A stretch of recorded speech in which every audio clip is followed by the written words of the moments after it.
Salve, Perfeito. salve, colecionadores de cédulas e moedas do Brasil e do mundo. Você tocou em dois pontos aí que a gente aqui no canal já trabalhou em relação a cédulas, né? Nosso canal aqui Hum, fala muito sobre as cédulas, também com base no livro da Bentes, na terceira edição.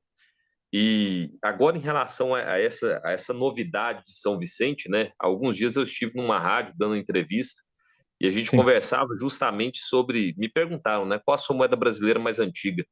E aí eu fui todo feliz, né? Falei, olha, tem uns R$ 5 de Dom Sebastião I, é coisa nova, é das moedas mais antigas, entrou há pouco tempo, foi reconhecida há pouco tempo, né? Como moeda brasileira, e agora eu perdi, eu já não tenho mais da primeira leva, agora eu já estou na segunda leva de moedas, né? Com a Sim. chegada de São Vicente, eu fui, Uhum. fui deslocada e você tocou no assunto de ter documentação que determinou, que reconheceu a circulação das moedas aqui no Brasil, né? Muita gente pergunta e não tem ainda essa noção clara, o que compõe a Numária brasileira? São Sim. somente peças que foram cunhadas aqui no Brasil? São peças que foram mandadas para circular aqui no Brasil? Eu queria que você falasse alguma coisa sobre isso para a gente, Rodrigo, por favor. Na minha opinião, esse é um assunto bastante polêmico, porque em Portugal, por exemplo, se considera parte da numária portuguesa as moedas de ouro cunhadas no Brasil. Você tem as peças, por exemplo, os R$ 6.400, todos eles, Dona Maria I, Dona Maria I, Dom Pedro III, Dom José, todos eles, Casa da Moeda do Rio de Janeiro, Casa da Moeda da Bahia, eles compõem o acervo de moedas portuguesa, assim como aqueles que foram cunhados na Casa da Moeda de Lisboa. Então você vai ter as peças de Lisboa, as peças do Rio de Janeiro e as peças da Bahia. Todos eles são vendidos como Portugal. Então, já vendo sob esse ponto de vista, você já tem uma ideia de que não basta a moeda ser cunhada no território para ela compor a nomária do país. Isso é um requisito, mas não é o requisito primordial. É uma série de coisas que determinam o que faz parte da nomária. Se a gente pegar as moedas cunhadas para São Tomé e Príncipe, foram cunhadas na Casa da Moeda do Rio de Janeiro. Essas moedas compõem a numária de São Tomé e Príncipe ou compõem a numária brasileira? Temos que determinar se as moedas circularam no Brasil, extraoficialmente ou oficialmente, ou através de alguma documentação, ou circularam somente em São Tomé e Príncipe. Elas eram aceitas como meio de troca no território brasileiro?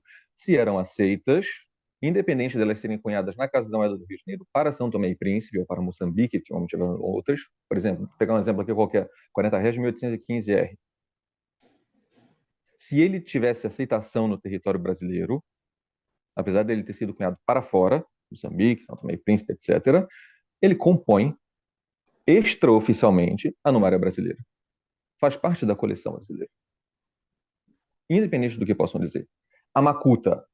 A Macuta, ela foi cunhada para Angola, circulava exclusivamente em Angola, mas ela recebeu carimbo geral. Uma Macuta com carimbo geral. Como é que a pessoa pode dizer não, não compõe, não faz parte da Numária brasileira se ela recebeu carimbo geral e circulou no território brasileiro? Ela era aceita no território brasileiro com aquele carimbo. Então ela faz parte da coleção brasileira. Não. É um assunto bastante delicado de se falar, porque, por exemplo,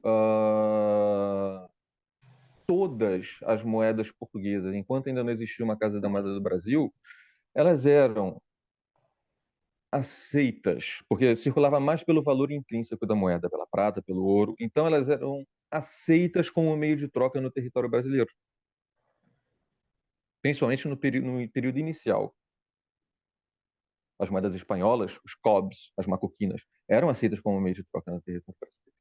Então, a gente vai ter que incluir também essas moedas na moeda brasileira ou não? O que, que é incluso e o que, que não é incluso? Existe alguma documentação que dê respaldo à inclusão, como existe, por exemplo, as moedas de R$ 3, de R$ 5 e de R$ 10 de Dom Sebastião?